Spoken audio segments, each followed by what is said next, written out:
चलो ठीक है, यूपीएससी ने यही प्रश्न पूछा कि भारत रत्न पद्मश्री वगैरह जो है, पहला स्टेटमेंट था अभी वाले में कि भारत रत्न पद्मश्री इत्यादि जो है आर्टिकल 18(1) के तहत राज्य के द्वारा दी जाने वाली उपाधियां है, क्या उपाधियां है?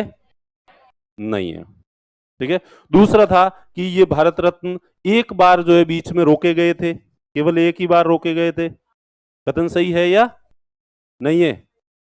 सही है, सही है। और तीसरा था कि ये भारत रत्न एक साल में अधिकतम जो है 5 लोगों को दिया जा सकता है, तो वो 3 लोगों को, अधिकतम कितने दिए जा सकते हैं? एक साल में अधिकतम 3 लोगों को जो है भारत रत्न दिया जा सकता है। पर इसमें जरूरत ही नहीं था, आपको सिर्फ एक स्टेटमेंट ये पता होता कि भाई ये आर्टिकल 18(1) के तहत उपाधियां नहीं है, ये भारत रत्न वगैरह उपाधियां है क्या, बस एक पता होता है तो आप उसमें देख सकते थे कि आपका जो है वो आंसर वैसे ही सही हो रहा था। चलो, ये आईएएस का क्वेश्चन अभी जस्ट पूछा गया थोड़े दिन पहले, और आईएएस वाला क्वेश्चन पेपर देख लो और उसमें केवल पॉलिटी के और इकोनॉमी के क्वेश्चंस देखना ना आप, अब सारे सही होंगे और आपको कॉन्फिडेंस आएगा यस। लेकिन इतना इजी पेपर होने के बावजूद लोगों का स्कोर नहीं हो रहा है, ये मतलब ध्यान देने योग्य बात है।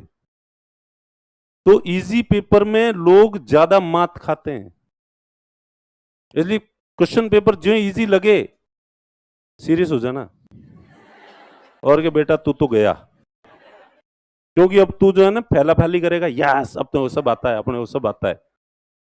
और उसके बाद ह्यूमन एरर्स, पढ़ाई की वजह से किसी भी व्यक्ति का प्री फेल नहीं होता है, ये कान खोल के सुन लो। प्री फेल होता है कॉन्फिडेंस की वजह से और एग्जाम हॉल के मैनेजमेंट की वजह से। एग्जाम हॉल में आप अपने आप को कैसे मैनेज करते हो, उससे जो भी फेल होंगे, जितने नंबर से फेल होंगे उससे ज्यादा नंबर के क्वेश्चंस तुम गलत करके आओगे, मानवीय भूलें करके आओगे, और बाहर आके खुद को कोसोगे, खुद का माथा पटकोगे और कहोगे मार मुझे, मारो मुझे, मारो और तुम एकदम से एग्जाम हालात बदल दोगे, जज्बात बदल दोगे, सब कुछ बदल दोगे। ठीक है, और अपने एक आधे दोस्त को तैयार भी रखना, क्या देख जोर से मत मारना, मैं कहूंगा तो सही। ये ईमानदारी से है ये कि जितने सालों का हमारा अनुभव है, कोई भी व्यक्ति इसलिए फेल नहीं हुआ है कि उसको नहीं आ रहा था। भाई जो रिजल्ट का वेट कर रहा है ईमानदारी से, जिसने तैयारी की है, उसके बाद के भाई उसके नॉलेज कम था नहीं, या तो वो घबराने लग जाते हैं। अभी भी आते हैं बच्चे रोज, सर क्या होगा, अरे इतना कम समय, अरे इतना कम समय, सबके पास इतना कम समय ही है सर, अब तो 10 दिन ही बचे हैं, अब 10 दिन में तो क्या करेंगे, 10 सभी के पास 10 दिन है। तुम कोई ऐसी प्रॉब्लम लाओ जो तुम्हारी यूनिक है।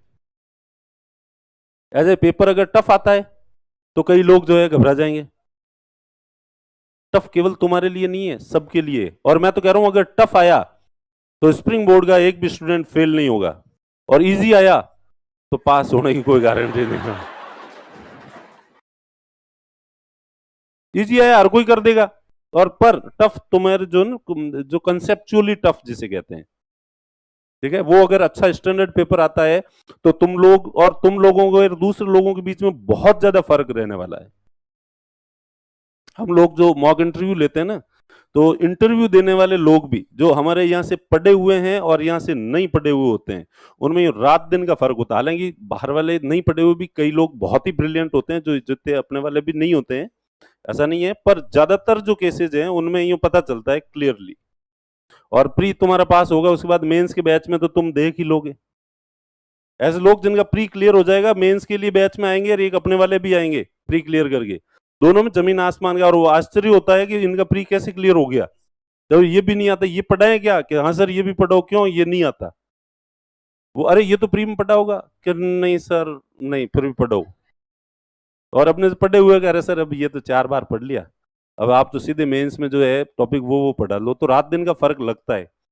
तो इसलिए अगर पेपर टफ आता है तो आप लोगों को घबराने की जरूरत नहीं है, और खुश होना है कि यस अब अपना प्री कोई रोक नहीं सकता। और इतना टफ आना चाहिए कि 150 में से 50-60 से ज्यादा किसी को क्वेश्चन नहीं आ रहे हो, और 50 भी जैसे तैसे करके तुक्के लगा के पहुंच रहा हो आदमी। अरे हाँ, भरोसा करो आप, स्कोर होने से क्या है, अब पेपर ऐसा आ गया कि 150 में से 130 लोगों के सही हो रहे हैं, अब तुम्हारे भी 125 सही हो गए। तुम्हें तो कौन सबसे अच्छी हंसी वो होती है जो आखिर में हंसी जाती है। तो रिजल्ट वाले दिन हंसी आनी चाहिए, एग्जाम में नहीं। कई लोग अपने 3 महीने ही किए थे, देखो 3 महीने की तैयारी में अपन ने 125 सही कर दिए, क्या हालांकि फेल हो गए। ऐसी खुशी चाहिए तुम लोगों को, या कि सवाल भले 37 ही सही हुए लेकिन प्री क्लियर हो गया। ईश्वर से प्रेयर करो कि हे ईश्वर ऐसा पेपर देना कि क्वेश्चन भले ही 30-40 ही सही हो लेकिन प्री क्लियर हो जाए, ठीक है। और ऐसा क्वेश्चन पेपर मत देना कि क्वेश्चन 140 सही हो रहे हैं लेकिन प्री क्लियर, ठीक है। तो इसलिए पेपर अगर इजी आता है तो आप लोगों को सीरियस होना है कि अब फेल होने के चांस बढ़ गए हैं। ये इजी है तो सबके लिए इजी है, और टफ है तो सबके लिए टफ है, उसमें अफसोस करने की जरूरत कौन सी है। और तुम्हारी तैयारी का एक स्टैंडर्ड है, तुम्हारी तैयारी का एक लेवल है, इसलिए टफ आएगा तो उसका फायदा मिलेगा तुम लोगों को। तुमने हर सब्जेक्ट को कंसेप्ट के साथ जो है पढ़ा है, ओके। तो इसलिए ईश्वर से प्रेयर करना कि क्वेश्चन पेपर कैसा आना चाहिए, टफ आना चाहिए। और दूसरा, सर कितने सवाल करने, यूनिवर्सल क्वेश्चन है, टफ आ गया 30-40 ही होंगे, इजी आ गया 140 हो जाएंगे। अब तुम पहले से नहीं 100 तो करना ही है, और ऐसे कई होते हैं 100 करने बस। अब टफ आ गया 25 सवाल ही आ रहे हैं तो भी 100 तो करने, और इजी आ गया लोगों को 130-140 हो रहे हैं, 100 से ज्यादा नहीं करने। एक था एक स्टूडेंट, सर 46 क्वेश्चंस किए, एक भी गलत नहीं है, एक भी नेगेटिव नहीं है, देख लो सर, हालांकि प्री क्लियर नहीं हुआ। तो मैं कहा के कर लेता थोड़े और ऐसा। इसलिए कोई टारगेट करके मत जाओ कितने क्वेश्चन करने, जितने आ रहे हैं वो सब करने, वो तो करोगे ही यार, मेरे कहने मेरे कहे बिना तुम छोड़ोगे नहीं, ठीक है। दूसरी बात, आपको जो भी अंतरात्मा की आवाज लगे कि यार ये हो सकता है, ठोक दो टुकड़े। पर आपकी अंतरात्मा ऐसी नहीं हो सब में, ये भी हो सकता है अंतरात्मा को फिर अगर ज्यादा कहे ना अंतरात्मा ये भी कर दे, ये भी तो कंट्रोल उदय कंट्रोल, इतने भी फिर मानना कि वो अंतरात्मा नहीं है, वो आपका मन है, डेढ़ होशियारी कर रहा है। अंतरात्मा पूरे 150 के क्वेश्चन में ज्यादा से ज्यादा 5-7 या 10 बार कहेगी, 5-7, ठीक है। कितनी बार कहेगी, 5 से 10 बार के बीच कहेगी अंतरात्मा कि ये सही है, और वो सही होगा, ये लिख लेना। उसके बाद जो है, एक बार जो अंतरात्मा की आवाज से टिक लगाया है उसको चेंज मत करना। और अगर आपने अंतरात्मा का अपमान कर दिया तो वो अंतरात्मा है, ठीक है। अंतरात्मा की आवाज से जो भी प्रश्न करो उसको चेंज नहीं करना है, और अगर कर दिया तो अंतरात्मा नाराज होगी। न केवल वो तुम गलत करोगे बल्कि अंतरात्मा फिर आपसे 7-8 और चेंज करवाएगी कि ले बेटा ये वाला चेंज किया तो ये भी कर, ये सही हो रहा है ना तेरा, ये भी कर, ये भी गलत कर, ये भी गलत कर।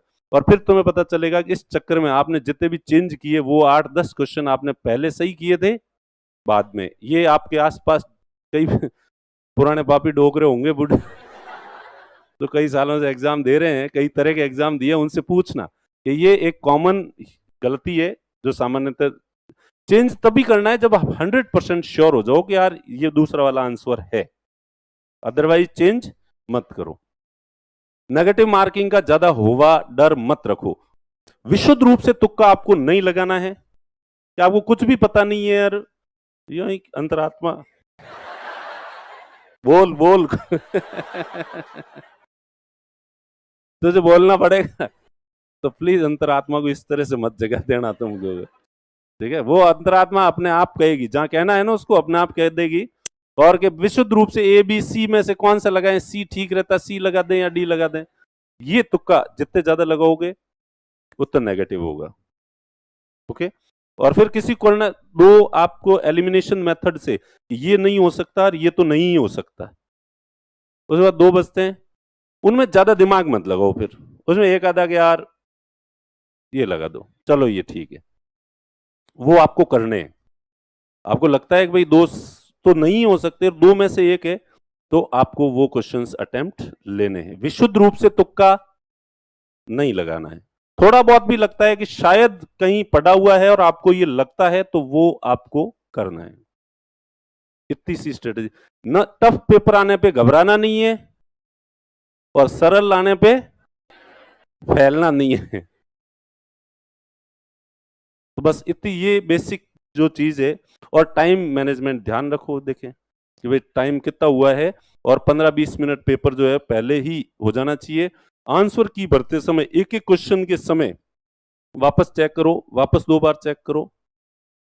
और तीसरा, जाती एग्जाम हॉल में सबसे पहले असत्य कथन कौन से हैं या निम्न में से कौन सा सही नहीं है, अगर ऐसा पूछा गया है तो उसके ऊपर बड़ा सा गोला करो, कि बहुत बड़ा, 3-4 बार।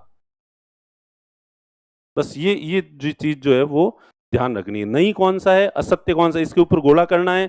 क्वेश्चन के ऊपर एक अलग तरह का टिक मार्क कर दो जो बड़ा सा आपको दिखे, ताकि आपका ध्यान अट्रैक्ट हो कि इसमें वही वाला है या नहीं है। ये तो सौगन ले लो, बड़ा गोला करने की आदत तो अभी से ही डाल दो। करते हो या नहीं करते हो? नहीं तो क्या होता है, पकड़ पढ़ते समय लगता है हाँ असत्य पूछा है, पढ़ लिया, लेकिन कथन पढ़ते हैं, उनके बारे में सोचते हैं, इतनी देर में वो भूल जाते हैं। फिर कि ये तो उस पर वापस टिक लगाते हैं कि ये तो सही है, ये गलत है, ये सही है, ये गलत है, और 1, 3 और 4 ये सही है कर देते हैं।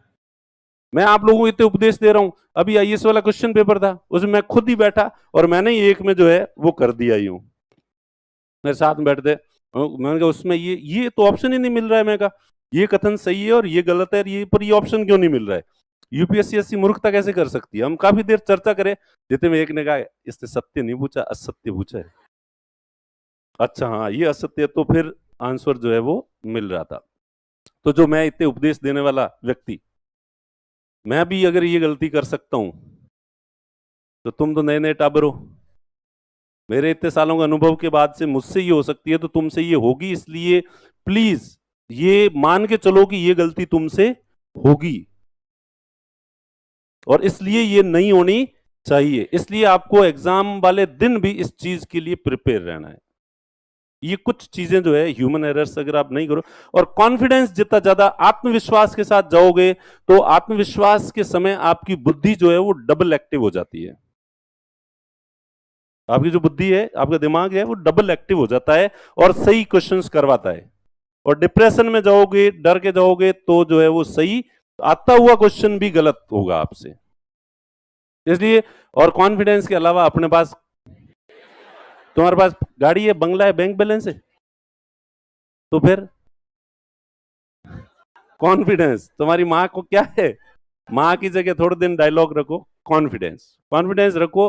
और दुनिया में देखे हैं ऐसे कई लोग जिनके पास केवल कॉन्फिडेंस था, इसके अलावा कुछ नहीं था। आसपास के लोग उनको गप्पी मानते थे, फर्जी मानते थे, लेकिन और कौन जो सबसे कम होशियार होता है ना, कॉन्फिडेंस उसमें ज्यादा होता है। और जो होशियार होता है उसमें, और क्योंकि ईश्वर के घर पे न्याय है, सब एक ही आदमी को थोड़ी दे देगा, वो बुद्धि भी दे दी साथ में कॉन्फिडेंस। तो जिनको बुद्धि ज्यादा देता है उनको कॉन्फिडेंस, और जिनको बुद्धि कम देता है उनको, तो इसलिए आप उसको मैनेज कैसे कर सकते हो ये देख लेना। अब के सर कैसे डिप्रेशन में जा रहे हैं, कॉन्फिडेंस में कैसे रहे, इसका कोई जवाब नहीं है। ऐसे और कैसे रहे, तो मुझे थोड़ा याद कर लेना कि देखो ये कितना कॉन्फिडेंस में रहता है, देखिए रियलिटी में आता जाता कुछ भी, अरे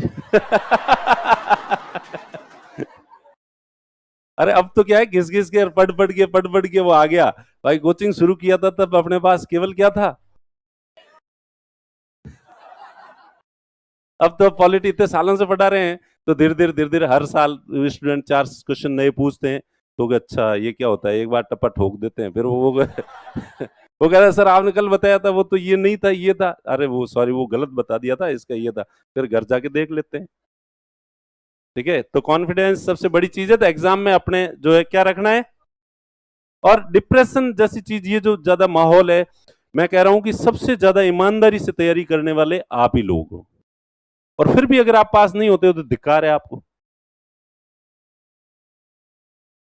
ये आपको भी पता है कि मार्केट में जो ईमानदारी से तैयारी करने वाले कितने लोग होते हैं, उनमें से ज्यादातर जो है स्प्रिंग बोर्ड में ही है। ठीक है, तो और कितने लोग 15,000 पास करेंगे, तुम्हें तो 1,000 में सेलेक्ट होना है। इसलिए जो टेंशन वगैरह इसको बचा के रखो, वहां करनी है कि टॉप 10 में कैसे आएंगे।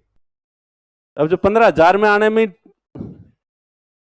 15 नहीं 18,000 पास करेंगे, केवल करीब कितने करेंगे, 18,000 लोगों को पास करेंगे। 18,000 लोगों में तो तुम एक बार नहीं 10 बार और काउंट हो जाओ। चलो ठीक है, ये